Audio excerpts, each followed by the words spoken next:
Welcome to the Tech Egg. Don't get scrambled. Enjoy the video.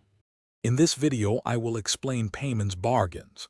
This special shop in Genshin Impact allows you to exchange unique currencies for valuable items.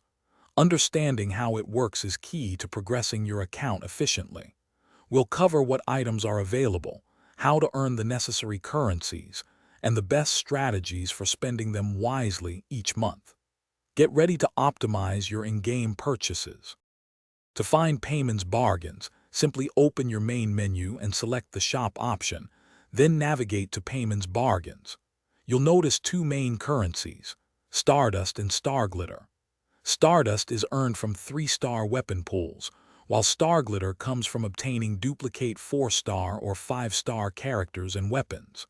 Knowing how to get these is your first step to smart shopping. When spending your Stardust, your top priority should always be the intertwined fates and acquaint fates. These allow you to make wishes, which are crucial for expanding your character roster and weapon collection. After securing your fates, consider grabbing any character ascension materials you might need, especially if you're close to leveling up a favorite character. Weapon enhancement materials are also an option if you're in a pinch. Star Glitter is much more precious, so spend it wisely. The best uses include purchasing the rotating 4-star characters, which can be a great way to get specific units you've missed. Also, consider the 4-star weapons like the Blacklift series, which offer strong stats.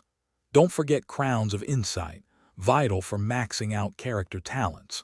While fates are an option, Star Glitter often provides unique, high-value items you can't get elsewhere. Thanks for watching. Consider subscribing if I helped unscramble your problems.